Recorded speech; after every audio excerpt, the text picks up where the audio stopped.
introduce our speaker for this morning, I would like to invite Carly Bartell and Cameron O'Furley to come up.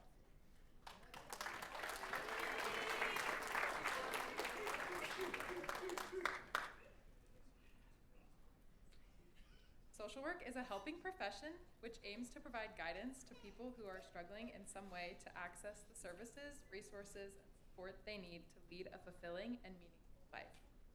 This month, we celebrate all social workers and the profound impact they have on society. This month is Social Work Month. Today, we recognize the profession of social work through our Ada Schmidt-Thiessen lecture. Dr. Ada Schmidt-Thiessen is a professor emeritus of social work at Bethel College. In honor of her teaching legacy at Bethel College, this lectureship was formed to highlight a social worker who embodied the core values and ethics of our profession: dignity, social justice, service, integrity, human relationships, and competence. Dr. Ada Schmidt-Thiessen is here with us today. This year's Ada Schmidt-Thiessen lecturer is Sierra Williams. Sierra Williams is an assistant professor of social work and practicum director here at Bethel College, holds a bachelor's of social work from Bethel College and a master's of social work from George Fox University in Portland, Oregon. With deep roots at Bethel, she affectionately identifies returning to the BC community in her current role in 2023 as coming home. Sierra's professional background reflects a commitment to mental and behavioral health informed by diverse clinical and community-based positions across the country. She has worked as a child and family therapist in Salem, Oregon, and has provided mental health and substance use case management in both Pittsburgh, Pennsylvania, and Wichita, Kansas. These roles have shaped her holistic, client-centered approach to social work, education, and practice. Beyond her varied positions of employment, Sierra is deeply passionate about social justice work and carries this lens through her daily life. She has volunteer experience in refugee resettlement efforts and has been actively involved in community organizing and service focused on racial equity, immigrant rights, and LGBTQ+ justice. Sierra holds a core belief in the value of learning about and honoring diverse people, which has also led to multiple international service opportunities in both Kenya and Sri Lanka. Her teaching and leadership emphasizes advocacy, cultural humility, and systemic change, preparing students to address complex social issues with compassion and critical awareness, and the importance of authenticity and how we care for ourselves and others around us. As her students, the things we've learned from Sierra include how to advocate for marginalized groups, how to care for ourselves and sustain us for the work that we will do, how to balance personal life and professional life. We've learned self-reflection, problem solving, and apart from what she's taught us, she's been an empathetic presence that we can always count on. Sierra lives in Newton with her husband Jarrell and 4-year-old daughter Orly, and is expecting her second child 2 weeks after commencement, making for an exciting semester. Let's welcome Sierra to the podium, where she will be sharing with us about her experience this fall traveling with a learning delegation to Palestine.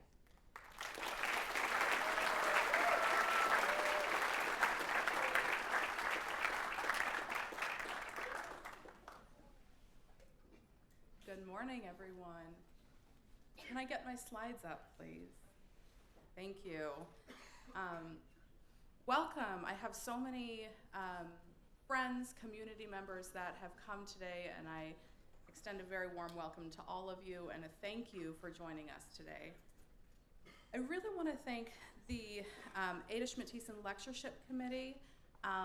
When I heard that I had been nominated and then had been given the honor of being this year's Ada Schmidt-Thiessen Lectureship recipient, it was a really powerful experience. As mentioned in my bio, my role in this position really does feel like coming home. I was a student of Ada's, and so being in this teaching position feels like a very full circle experience already, and receiving this honor and being able to provide this lecture is just really the icing on the cake. So Ada, I'm really glad to have you here today. Thank you for your leadership and your role in my education and my life as well. I also really want to thank my family, my department colleagues, and Dr. Milliman for their support. It is really rare to be in a position where you can find out about an opportunity and go and be gone for a week and a half abruptly and know that you are supported, that your colleagues have your back, that your supervisor has your back, and to know that it's not only acceptable to do something like this, but it's encouraged. And so I want to extend a huge thank you for the incredible support that I received in this experience. So I have had a lifelong desire to, at some point, travel to the Holy Lands. That's something that I have always known I was passionate about, I wanted to experience, but I never knew kind of what the reality of that would look like, if that was realistic or not. It felt like a goal for at some point in my life, but really kind of a pipe dream. I certainly never thought that I was going to be going to the Holy Land in the midst of a genocide. That is not how I pictured this experience for myself. And we take opportunities when they come, and as they come, it is often exactly the right time.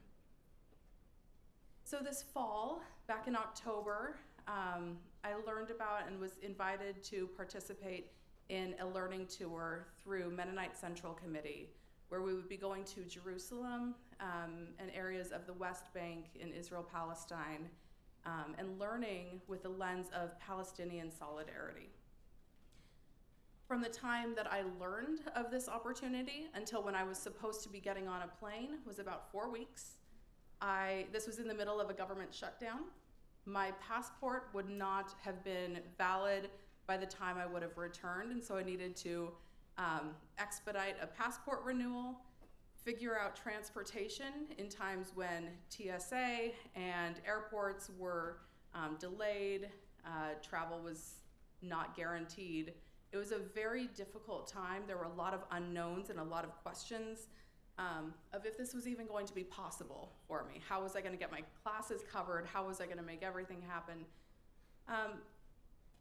But as someone who has always felt like I'm supposed to go to this area, and my very strong Mennonite Christian values of peace and justice, paired with my social work perspectives and values of service, dignity, social justice, human relationships, I knew that I couldn't sit on this opportunity. If you're given an opportunity, go. If it's supposed to happen, the pieces are going to come together. So there was a lot of fear and a lot of anxiety, and I was able to make it happen. So I'm going to share a bit of that today and lessons from my time in Palestine. I'm very aware that this is a controversial topic. This is something that many people have strong feelings and perspectives on. I'm going to ask today that you suspend some of that judgment that you may feel initially, any preconceived notions that you may be coming into this experience with, and that you lean in with curiosity. What we hear on the news is not always the truth, and it's very important to be critical and to welcome stories of other people.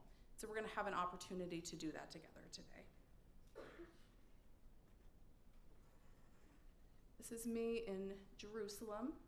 When I tell people that I went, or when I told people beforehand that I was going to be going, immediately there was a lot of excitement that I would receive from others about a holy pilgrimage, being in the Holy Land, and it was exciting. It was very profound to be in the birthplace of Christianity, where Jesus was, and to see some of these sites. And so I'll start there, because that's kind of where everybody's interest percolates in the beginning. I had the opportunity to go to Bethlehem and went to the Church of the Nativity, which is believed to be the birthplace of Christ. You'll see in this first photo on the left, kind of a star on the ground. That is recognized to be where Jesus was actually born. Do we know 100% that each of these locations is, without doubt, the right location? No, but by tradition, this is where evidence points to and where we believe some of these historical stories happened. And on the far right, you'll see crosses carved into the stone there. This church of the Nativity, this birthplace of Christ, has been a pilgrimage site for centuries. So this is where pilgrims have been able to carve a cross into the stone, marking their pilgrimage and having a shared collective experience. I visited in Jerusalem the prison of Christ. Now during Holy Week, especially these images and these memories of these places that I have seen and been to are especially profound. We see on the bottom right there this stone slab with holes in it, and that is believed to be where Jesus had been chained and sat there for days while awaiting the crucifixion. And also in Jerusalem is the site believed to be the site of the crucifixion and the tomb of Christ. So we have in this large, what looks like a building here, that's called the Aticule in the Church of the Holy Sepulchre. And when you go into that room there, that marble stone room, that is where you find actually the tomb of Christ. And to the right is the anointing stone where Jesus' body was washed after he was killed. I've been very attentive to what's happening in the land in this Holy Week as we are experiencing increased turmoil again with the war with Iran due to missile attacks that are happening in Jerusalem and in the Old City. The tradition where Christians can come from not only the region but from around the world to celebrate Easter together in this space, that's not happening this year for the first time in centuries. People are not allowed to gather. The Latin patriarch, the cardinal there in Jerusalem, was just turned away from entering the Holy Sepulchre on Palm Sunday. And so thinking about what this land, what this region and these sites mean, being denied entry, knowing that this sacred history is right there for them and they can't access it for fear of their lives right now, just adds more gravity to everything that we experienced on this trip. And I'm just tremendously grateful for the opportunity to have been able to go and experience this. So the pilgrimage is wonderful. I will always remember these sites that I was able to see.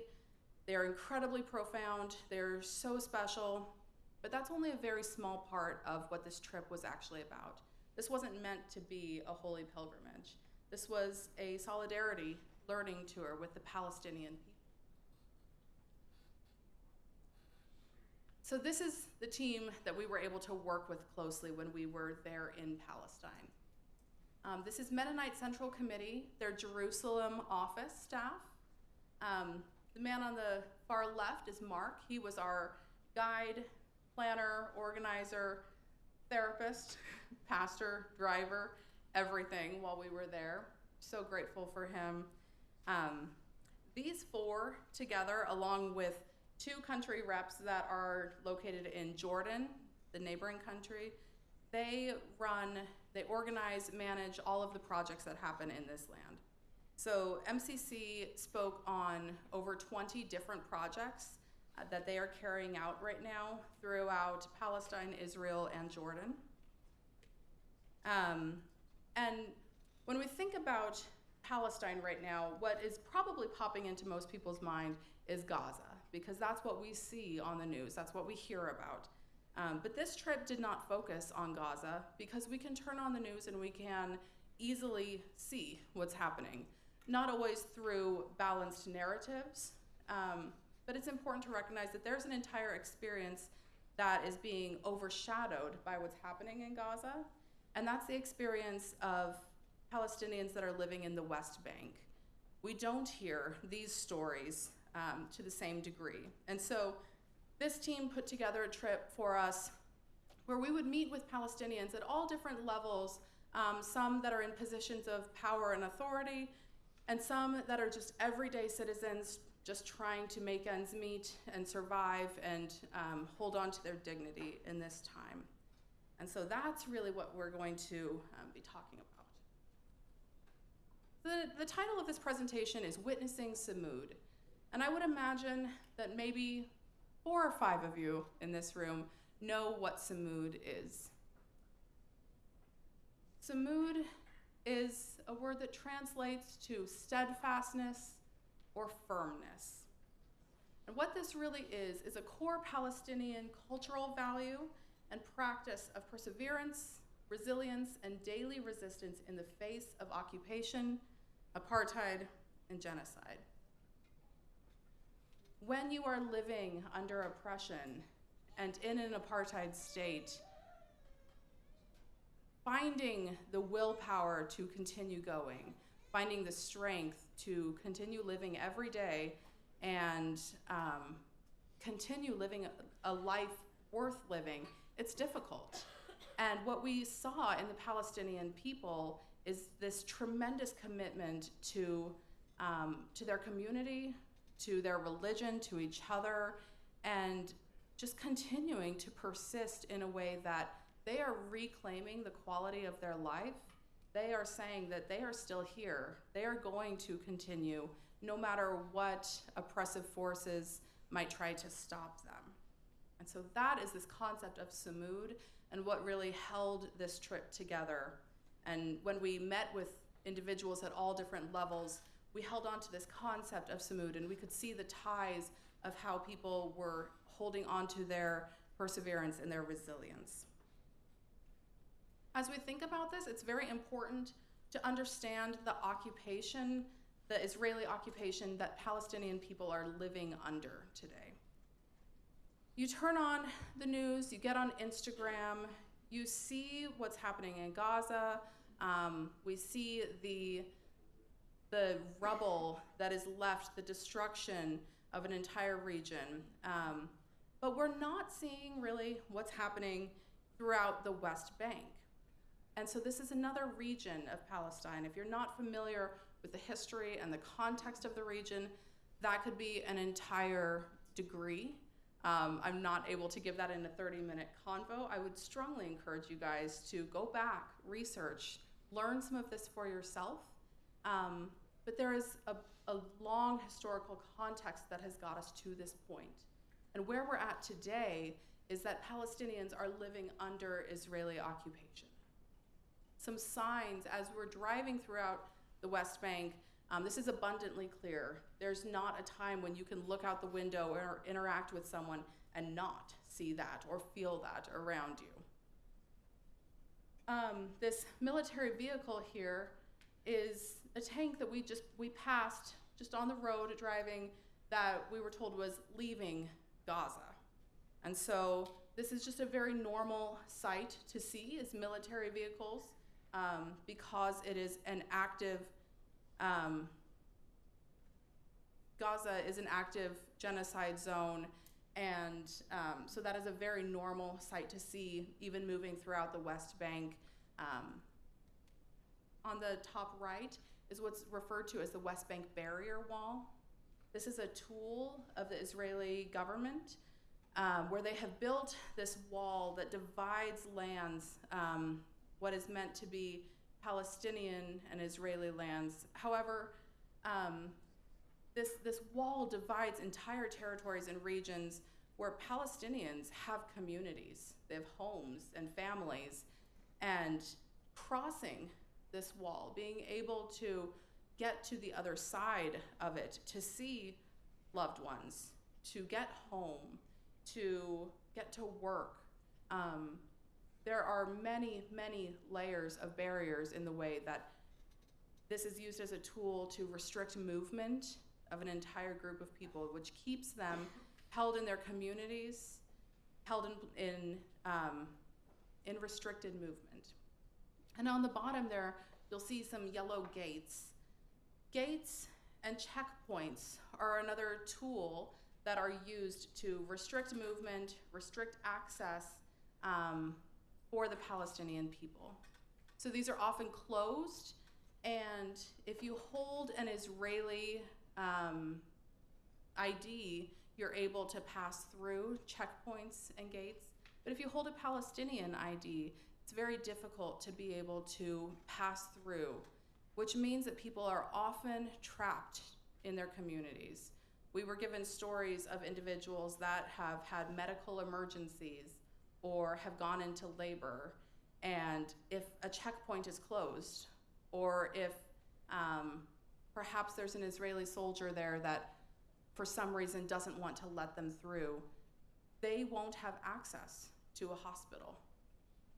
If somebody has an appointment with an agency or a legal concern or any amount of really significant need to get to a different community, if those gates are closed, or if somebody does not want to let you through, you're not passing through.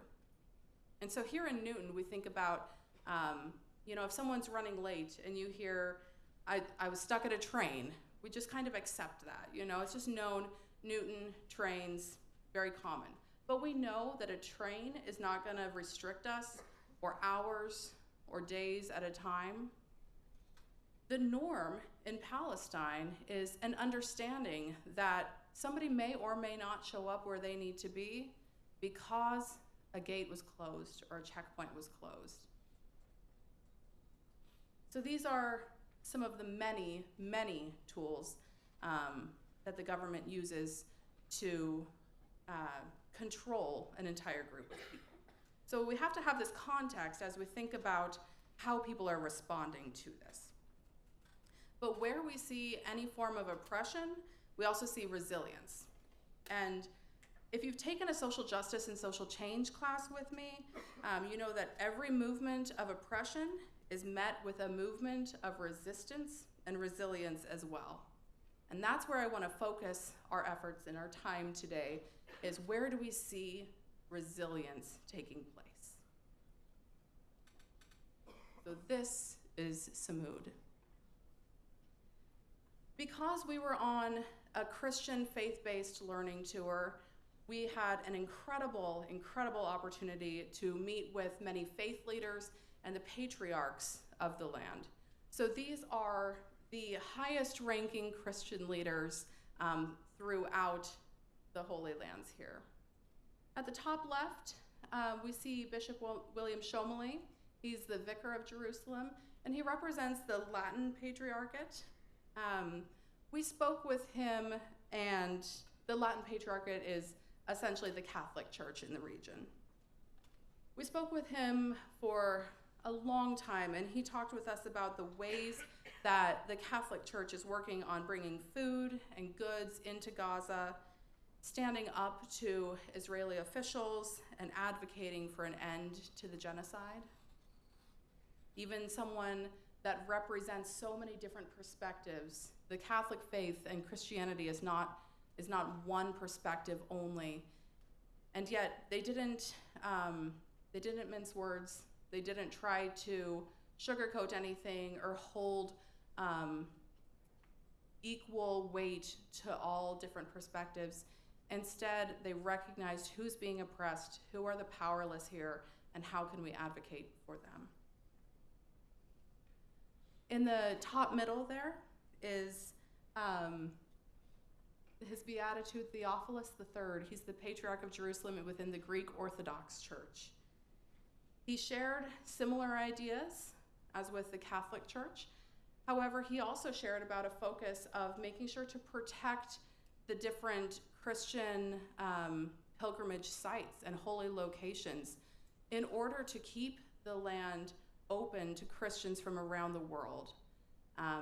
They hold a strong belief that the Holy Land should be accessible for Christians that come from anywhere, and that if destruction comes to these sites, that's not only causing harm for people that live in the Holy Lands, but that is destruction of sites for an entire religion.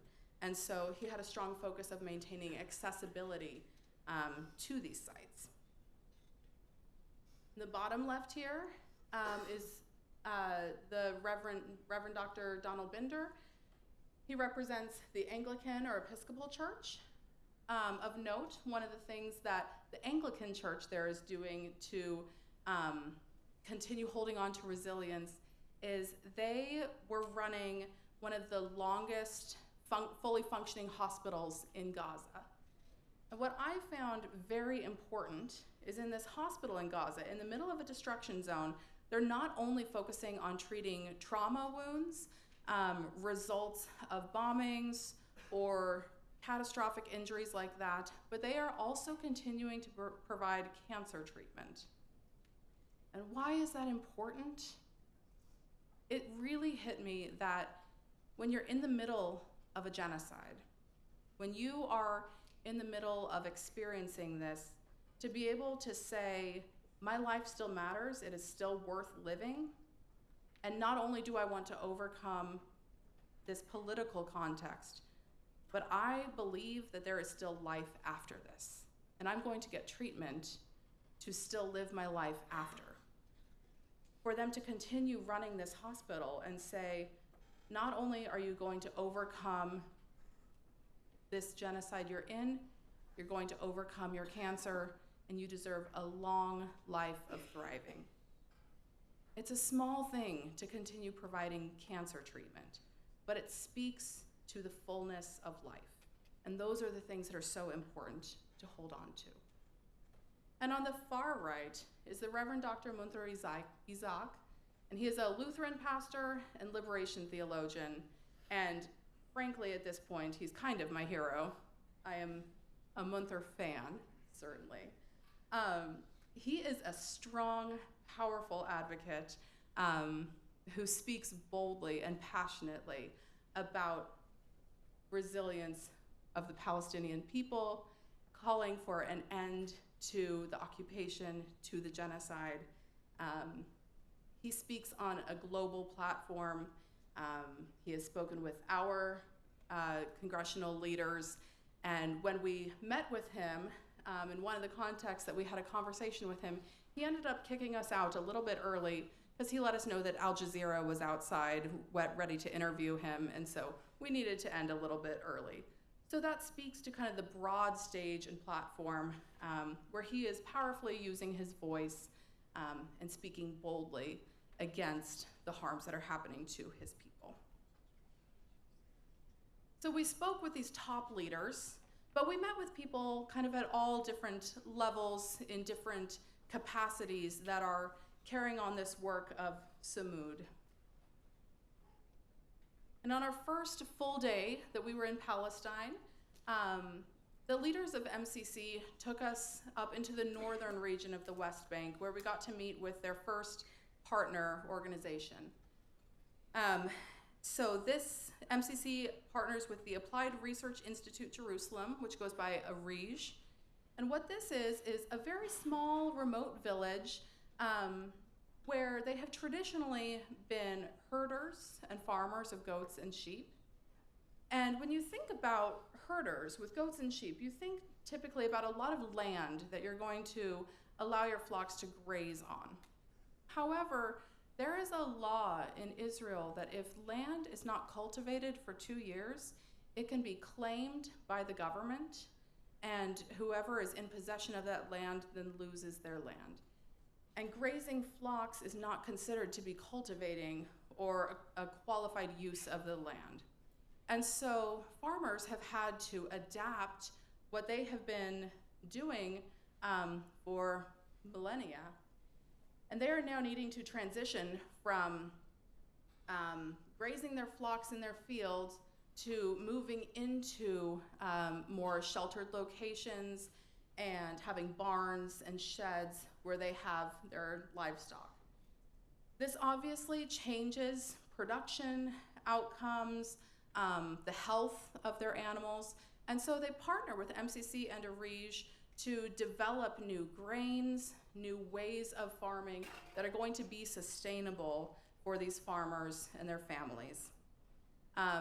So they have kind of developed these different strategies, and then you'll see on the bottom right there a few women, MCC also has worked with the women in this village to create temporary shelters where they are able to turn the milk from these livestock into cheese. And so the men are able to do the farming, the women create cheese, they create food, and this is one aspect of ways that they're able to make their villages fully sustainable. They have full production within a village, knowing that if a checkpoint is closed, they can't leave their village. So they have to create these resilient, sustainable communities. We did learn later that this was a very dangerous day for us to have been there. This is an area that was highly watched by the Israeli military. While we were there, we were very aware that there were 2 military helicopters that were circling above us. They weren't threatening us, but they were tracking us. They were aware that we were there, which was a very unsettling feeling and only a very small feeling of what it's actually like to live under that all the time. In a follow-up meeting that we had with our team after returning home, we learned that about a week after we left this village, they were actually raided by the Israeli military. Many farmers lost their livestock. They lost their farms. Many of the homes are now being used as Israeli military bases now. So thinking about the context of how immediate this is, how significant the concerns are, and yet they find hope. And yet they continue to build these communities of care and sustainability.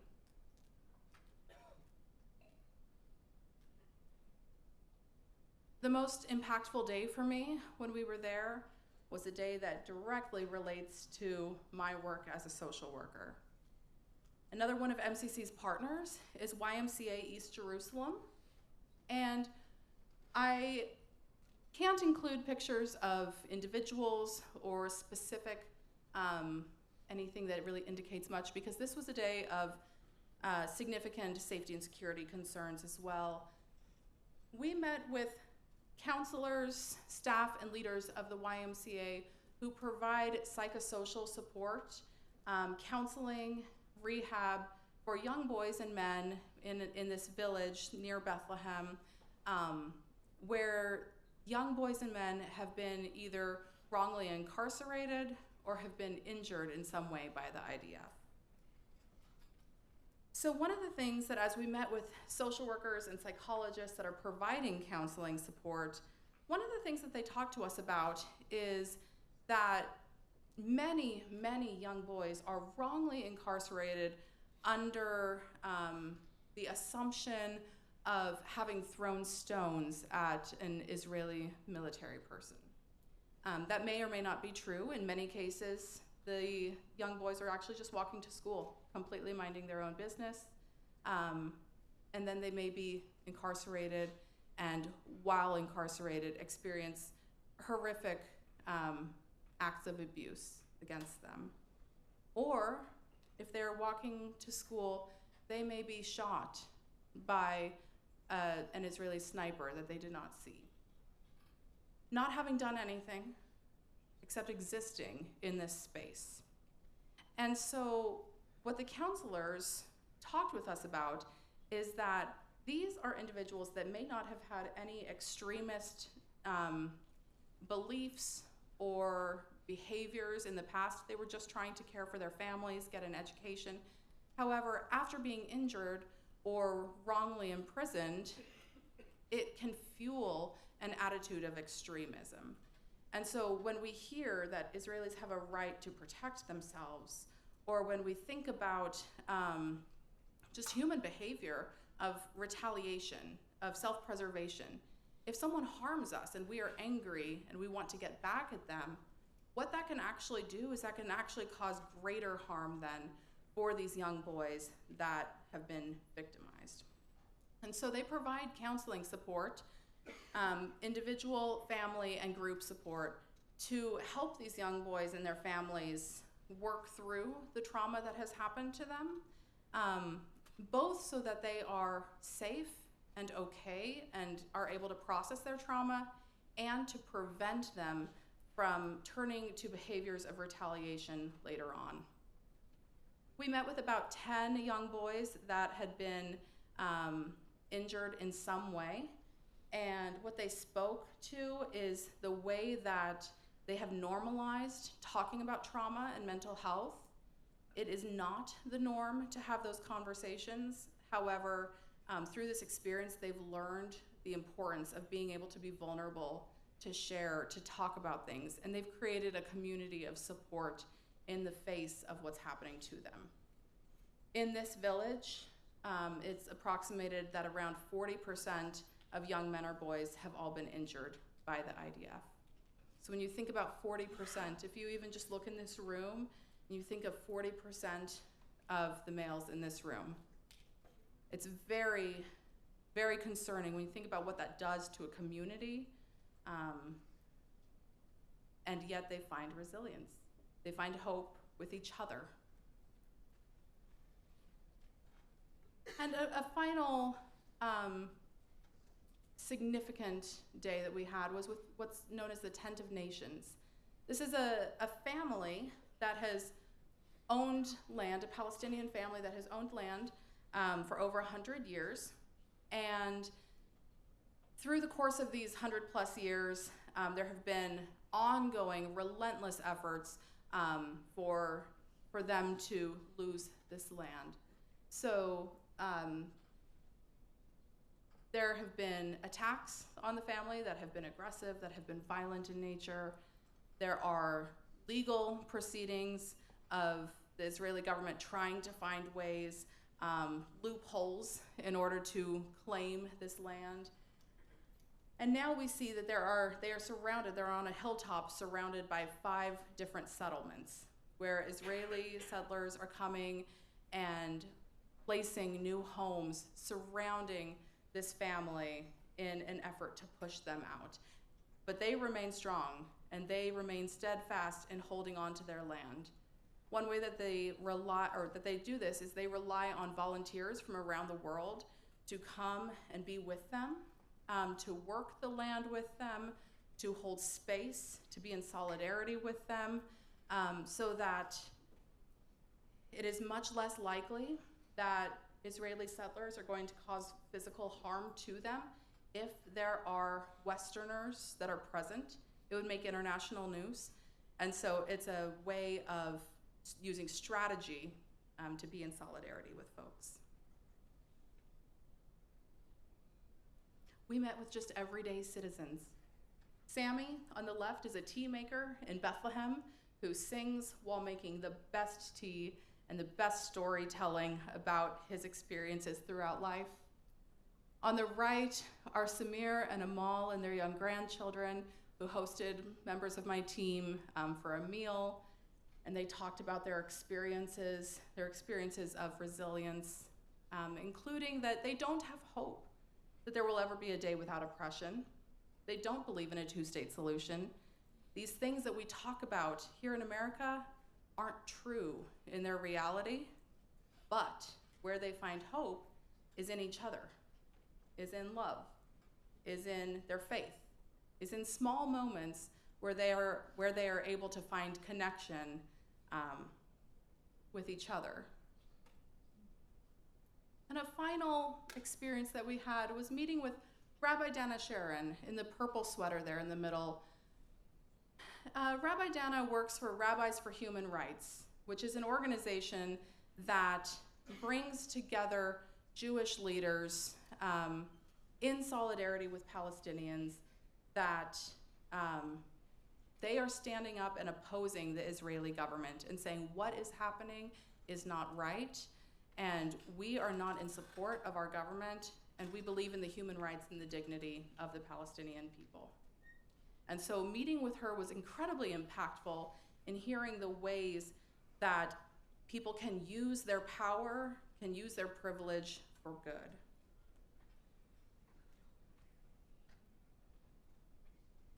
And these are just some photos of resistance art that is found on the West Bank barrier wall. So taking something so ugly, so destructive, and turning it into a place to use your voice. When we met with everyone, the themes were clear. Go back and tell people what you've seen, speak the truth, call this what it is. It's genocide and it's apartheid. It's not conflict, it's not a war, it's genocide and apartheid. And do the scary thing. Do the things that make you feel brave, even when it's hard.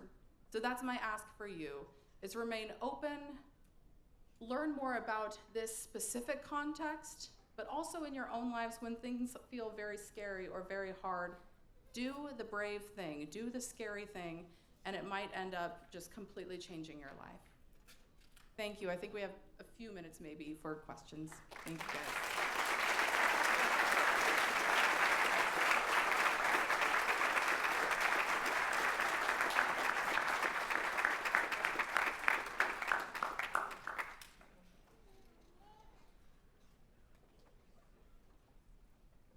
Any questions?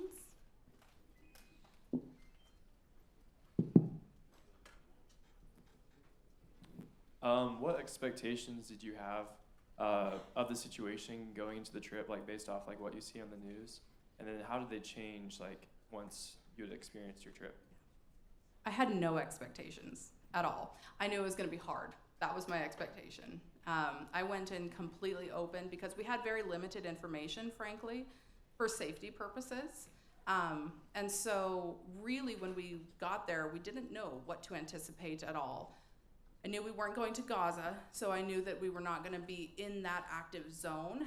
But I didn't know everything that was happening in the West Bank because that's not what is shared with us. So I knew bits and pieces, but not how it all comes together.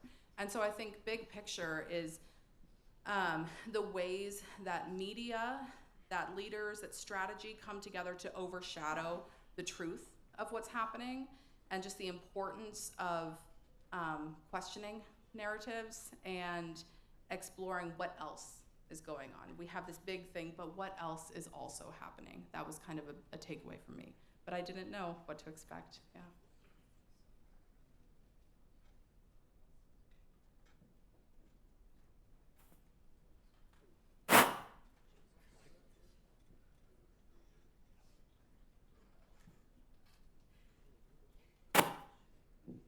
Yeah, so you mentioned the word genocide a lot when talking about Israel's attacks on Palestine. Why are you using the term genocide, not just for Gaza, but for Palestinians as a whole, and not war or something else? Yeah. What's happening in the West Bank is not an active genocide throughout the West Bank. What's happening in Gaza is where it is really active, but it is against an ethnic group of people. And so it is this mentality and actions of ethnic cleansing against an entire group of people. And so even though the bombing, the killing isn't happening to the same degree throughout the rest of Palestine, it is still targeted towards that group and felt and experienced by others throughout the surrounding region. Great question. All right, and we are out of time for today. Let's thank Sierra one more time.